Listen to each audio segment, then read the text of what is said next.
Yo, what's good, Playboys? Alright, we are back. We got some more Fae content for you, and today's video is a request from Flying Yeti 7349. Actually, quite a lot of people have been requesting this in particular, so he says, "Hey Tacho, I was wondering if it was possible to have a video showing good AR teams and strategy, also a face reveal." Okay, y'all already know the story with this. I'm not doing a face reveal. That would be more harmful than helpful, because your boy is kind of ugly on the face. So it wouldn't do any justice to anyone for me to do a face reveal, so we're going to, for the better of humanity, we're not going to do that. But as far as the AR teams and strategies and all that stuff goes, we are going to go ahead and do that. We're going to start with Light Season today. So what I have here, I have a tier list that I made for Light Season, and we're going to take a look at that. And then after we take a look at some builds for the Light Season Mythic Heroes, I'm going to show off a couple of units that can really push your Aether Raid's offense over the top. We're going to do the same thing for Astra Season and then defense teams as well with Darkness and Anima Season later. So we're just going to start with Light Season for today. So in the S tier, we've got Asker. He's basically like the best offensive Mythic Hero for Light Season.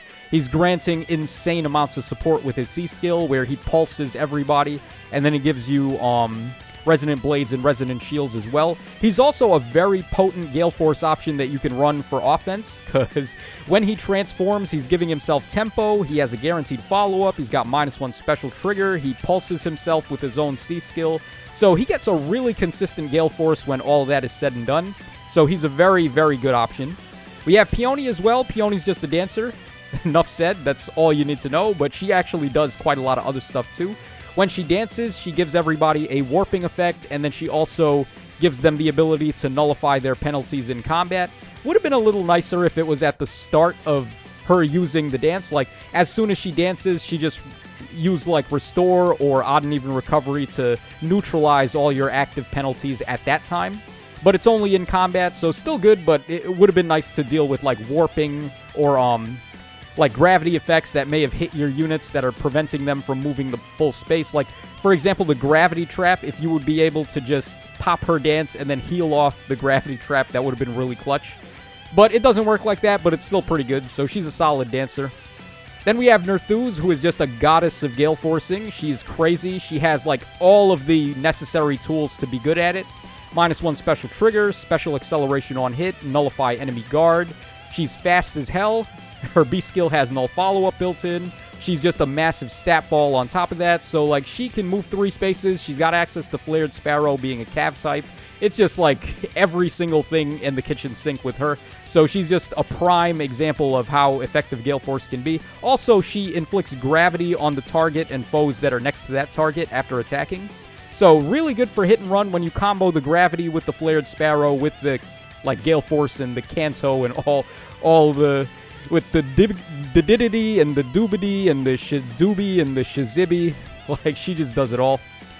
Alright, and then we have Ash up next. Good girl Ash here. She is still helping us out quite a lot with that C skill. She was a little bit devalued by units now having access to Soaring Guidance and Guidance 4, which can basically take the same effect of her C skill. But her C skill is more all-arounded, where it just works on all movement types, including cavalry, armor, infantry, and flyers all in one. So with Soaring Guidance, it's only infantry and flyers, and with Guidance 4, it's only for armors and infantry.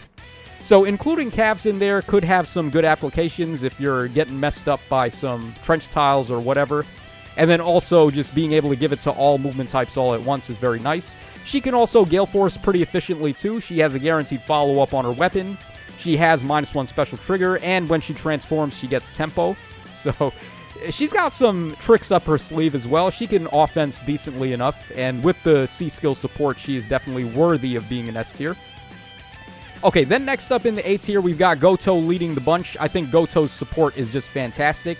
He gives 80% DR as a start-of-turn bonus to himself and allies in 2 spaces from AoE attacks. So AoEs can really mess with a lot of units. Like, if you're running a Omni-Tank build, or if you're just running, like, a final boss unit with all the support, then this is a really good support to be giving to that unit so they can take less damage from AoEs. And he also gives defense and res up 6 as well.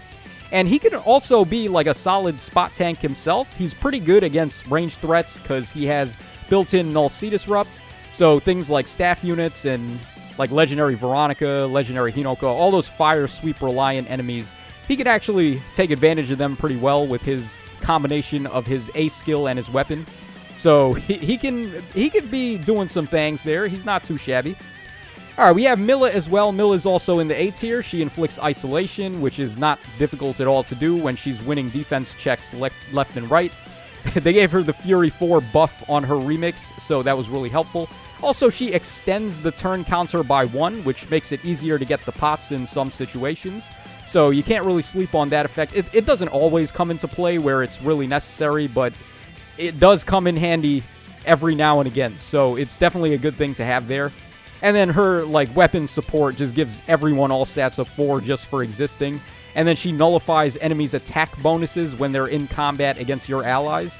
So yeah, just a really good unit to just stand there menacingly and messing with the enemies while buffing your allies. And then we have Freya up next in the A tier to wrap us up. She is a pretty strong Gale Forcer just like Nerthuz, and they have advantages and disadvantages over each other. So Nerthuz has the built-in special acceleration on hit, which Freya has to outsource from somewhere else, which is a little unfortunate because non-infantry types have a hard time getting that. And also, Freya has Kanto Rem +1, which is kind of better than Nerthuz only having Kanto 1. So after attacking with Gale Force and then you move on to the next target and you attack again, Freya can Kanto back 3 spaces, whereas Nerthuz would only be able to Kanto back 1 space. So Freya is a little bit more mobile in that regard. So there are advantages and disadvantages to both, but the main selling point to having Nerthuz in the S tier for me is that she grants access to slot 6, and I don't believe that Freya does. I think Freya is just like a regular mythic. Let's go ahead and make this a little bigger. Yeah, so unfortunately for Freya, she came out at the wrong time. She does not grant access to slot 6, so we have to, in this particular case, we have to hold that against her and give the push to Nerthuz. Alright, then in the B tier, we've got Dagger, who's still kind of okay. She can Gale Force for herself decently enough. Her weapon lacks -1 special trigger, though, so it kind of sucks. But being an infantry type, she's got access to, like, all sorts of nonsense. You can give her attack and speed pledge. You could give her Flash Sparrow. It just becomes very consistent to Gale Force with her. And if you've got Asker on the team to get the pulse on turn 1, that also really helps. So she's still pretty consistent, and the Pathfinder, like we said, is very good. Air is still kind of solid, being a flying type unit. She's got access to Guidance 4 and Soaring Guidance. Her unique C skill is okay as well if you want to run the final boss setup and just get like res +5 out of nowhere and healing out of nowhere. This unit can actually be pretty good for support too. So there are a lot of tricks up her sleeve, but overall the stuff that we have above her is still better, I would say. And then bringing up the rear, we have Uller at the back here in C tier. Kind of one of like the most underwhelming releases we've ever gotten for Mythic Heroes. I think everyone was underwhelmed by her when she came out. She can still kind of like pull off the player phase role a little bit. She's not too shabby on the player phase. Her weapon has Nullify Guard, -1 special trigger. She can get Deadeye being a bow type unit. She's also infantry, so she can get like all the crazy infantry skills. But she doesn't really have access to like Special Spiral 4 or Physical Null Follow-Up. That would have been really nice. She has Instant Desperation, though, which can be very useful, too. So she's okay. Even though she's at the bottom of this list, I wouldn't say she's awful. She's not like a wash or anything. You can still kind of use her decently enough. So let's go ahead and take a look at some builds here, and we'll see what we've got cooked up for these guys here. So Asker is going first. Basically, just Wings of Mercy in with him, and then have him attack and get Gale Force to proc. We're just running a bunch of boosting skills for his attack and defense. You could run Heavy Blade on him, too, if you want to get some special acceleration on hit, but it's not exactly necessary. He's got -1 on the weapon, and then he gets a pulse from his C skill, so he's already at the 3-hit cooldown for Gale Force. So he hits the enemies, they hit him once, and then he hits again, and then there you go. You just get your Gale Force right there. So he can enable everybody with Open Domain. It's just so good. So he is definitely the best offensive Mythic hero, I would say. Alright, then we have Peony, of course, for the dancing. Soaring Guidance should be self-explanatory. We got Aerobatics, so she can warp in before, like, doing anything else. So you warp in with Aerobatics, you dance somebody, then you Kanto wherever you want, and then you're giving everybody bonus mobility with Soaring Guidance or Guidance 4, whichever you prefer. So there you go there. A skill, completely irrelevant. If you really want to be a stickler, give her Flared Sparrow, I guess. But, like, it really is completely irrelevant what skill she has in the A skill, so whatever. If you want her to fight, I guess, I mean, she did have a remix that turned her into a fighter, right? So, fighter mode Peony, if you want to go Flared Sparrow there.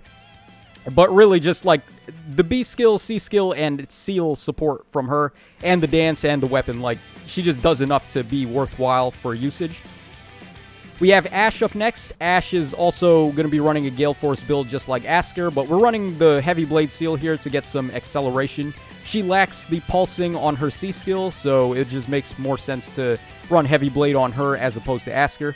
Although, if you're running both of them together, then you could run a different seal if you want. So, it should be self-explanatory. She enables warping shenanigans, and then when someone's low on health, you just jump in with Wings of Mercy, attack a bunch, and then get Gale Force to activate there. We've got Clash 4 because it combos really crazy with Wings of Mercy. You're going to be seeing the attack and defense up 9 or plus 10 like every single time you jump in. And then you're also nullifying penalties to attack and defense, which could be pretty helpful. So, very solid stuff from Ash there. We have Nerthuz running basically base kit, except with Flared Sparrow, should go without saying. Anytime you've got units that can do this, pretty much, Gale Force, they've got Alarm Attack Speed, they have, like, Null Follow-Up, they nullify Guard, they can just set up Flared Sparrow and then run away. This is very good for both Gale Forcing and Hit and Run. So, Nerthuz is an awesome unit. Pretty much base kit again on Goto here. There's not really much need to give him anything else. I was thinking maybe, like, Seal Attack 4 as an option for the B skill. But he does get some DR on Guard 4, and he's still inflicting Guard more consistently than he would with Seal Attack, so I think this is probably a little better. And then Joint Distant Guard, you could give him a bunch of other things too, but giving him the combined defense and res I think is a little bit preferable here. So we're going to go for this to get the drive to defense and res. Helps him in combat against like Hinoka, Veronica, staff units, and so on. And then defense and res form again, just to get some more defense and res out of him. He's got a super moon on attack and defense, but I just decided to show plus defense here for purposes. Alright, we're moving on to Milla again in the A tier, just like Goto. So we already brought this up, but just stack her defense as high as you can so she can isolate whatever. That would include Dancing Eldigan as well. She can beat Dancing Eldigan even if he's at plus 10. I didn't give her flowers here, but she gets a lot of flowers. She gets like 25 flowers. Jesus. Yeah, so if your Dancing Eldigan does not have this much defense, then you're in big trouble. Basically. So, yeah, Milla, she also gets better with merges because her defense will continue to go up. I have Milla at plus 10, and I have never once failed to isolate Dancing Eldigan. So, there you go. Very clutch. Wings of Mercy, I like running on her because she can just jump in and either break a pot or hit somebody by surprise. Bonfire is like whatever. It doesn't really matter what special you give her. And I like running Smite on her as well, so she can just stand there doing what she does, giving support and isolating, and then push your other units further in so they can do more stuff themselves. Alright, Freya running basically the same build as Nerthuz for the most part. You could still run Alarm Attack and Speed on Freya if you want, but I mean, she's got Kanto Rem, so you might as well give her Defense and Res Smoke to get Pathfinder. So she'll hit the enemies, and then she can Kanto Rem herself away very far, and then your other guys could possibly make use of Pathfinder there. Heavy Blade for the Seal. Her weapon and remix B-skill give her like so many stat swings that Heavy Blade, even though 56 doesn't look too crazy for attack, she's getting a lot of stats out of her skills. So Heavy Blade can actually be very consistent with her. And then it's just very easy to hit stuff, set up the flame tiles, and then run away. So equally good for hit and run and also Gale Force tactics. Dagger, again, we're running a build here. Times Pulse 4 I decided on over Attack and Speed Pledge for this particular build because Flash Sparrow is already still pretty good at giving the special acceleration. So we can run Times Pulse to effectively have -1 special trigger. Kind of a weakness that her weapon doesn't have that, but it's fine. So we can get a more consistent Gale Force there. Asker on the team would also pulse her once again, so just makes it a little bit more consistent to get this to work out. And then she's also giving Pathfinder support, which could be helpful. Although the new like flyer support here that we have, like Guidance 4 support, Ash's C-skill support is just a little bit more powerful for mobility, I would say. All right, then we have Air up next. We have pretty much just an Air Force build. I took off her unique C skill just to run like Soaring Guidance or Guidance 4 here. But if you really want to, you can still run her C skill for support, as I said. It gives res up 5 and then also healing to whoever is in combat and then takes the most damage at the start of the turn. So it's a pretty strong C skill for support, but the mobility is just better in my opinion. Disarm Trap 4 should go without saying. Flared Sparrow as well. Lethality isn't the hardest thing to get to her. Well, maybe it is. If you've got Asker on the team, it brings it down to a 3-hit cooldown, so maybe she can attack something with low defense like a glass cannon and get some special ramping there. And then when she attacks something bigger, she can blow them up with lethality. You could run Iceberg too if you prefer having like real super consistency there with the special, but it's not really the biggest deal. If you can get to lethality, it's going to be better, of course, than Iceberg, so I just decided to show that here.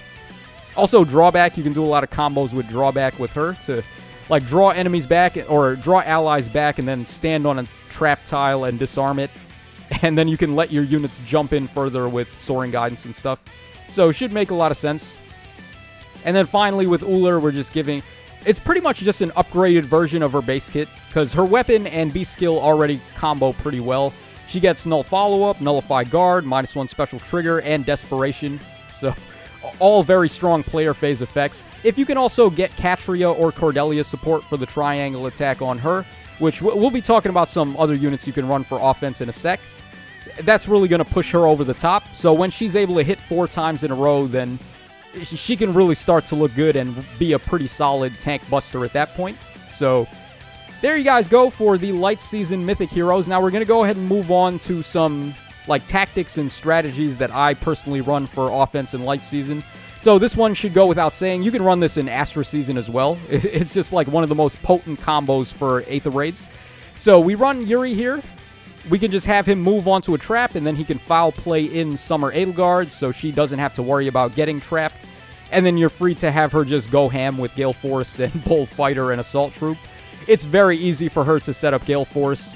There's a lot of Dragon units on Light Season, or Dark Season for defense teams. Like Medius, for example, is very common, and she just gets a leg up on him pretty easily, being able to quad against Dragon types. So it's easy to Gale Force with her. You do have to watch out, though. Sometimes the enemies will have a near save tank that's pretty good against her. Like, for example, what's his face again? Anankos is really strong against this unit as a near saver, or also the Ascended Idun. So you got to pick your battles with her and Yuri, but if ever there is a time where the enemy's team is open to being Gale Forced by Edelgard, it's always generally the best idea to just go for that. So a 2-piece combo here, just very easy, very efficient on team slots. These 2 units can just carry so hard for offense. And then this guy can also just blow something up with lethality. He's got -1 special trigger. He gets -2 from Time's Pulse and Quicken Pulse, and Asker on the team gives him the free charge lethality. So he just blows up whatever. Hexblade is very easy to activate with him as well, because Peony is the dancer of choice, and she is a tome unit. So should go without saying there with these 2. Alright, then we have Catria as well. Catria enables you to break through walls. So a lot of defense teams for Dark Season just run Medius with 2 +10 armored units to just have far save and near save access. And because you can't get them with the Bolt Tower, you got to go through them the old-fashioned way by hitting them hard. So giving triangle attack support with either Catria or Cordelia is very efficient for Light Season. As far as who you want to be your offensive unit, that's going to have to be up to you. Like, there's so many good options. Based on what Legendary Season it is, like, if it's Fire Season, you don't even technically need Catria. You could just run, like, Legendary Shez, for example, by herself on Fire Season. But it's not always Fire Season, so I don't want to bring up that character. So just get creative with it. A lot of really good player phase options can break through the walls now. There's also a really good one now is Brave Marianne with her remix. There's not a lot of units that can tank Marianne, and then after she attacks, she is Gale Forcing your ally within 2 spaces. So can be very easy to set her up, and very easy for her to just blow stuff up, get a Gale Force off on an ally, and then they can hit and run very easy there. So just some ways you can break through Medius armor balls on defense. Then we have the final boss of choice, particularly in Light Season when you run this unit with Goto. One of her primary weaknesses is AoE attacks because they lower her health below 25%. And once she falls below 25% health, she's no longer able to do the Vantage thing. So by having Goto on the team supporting her to get 80% DR on AoEs, and then you're combining that with Null Sea Disrupt, there are very few things that can actually beat this unit. Really, it's just Hardy Bearing at that point. Hardy Bearing the Seal, which is a one-and-done thing, is the only way you're dealing with this unit with Goto support, especially with a build like this, and you're getting, like, Asker as well. So just a nutty final boss type of unit. She can shred defense teams with ease. There's really not too many things that can break through her when you're doing all the stuff.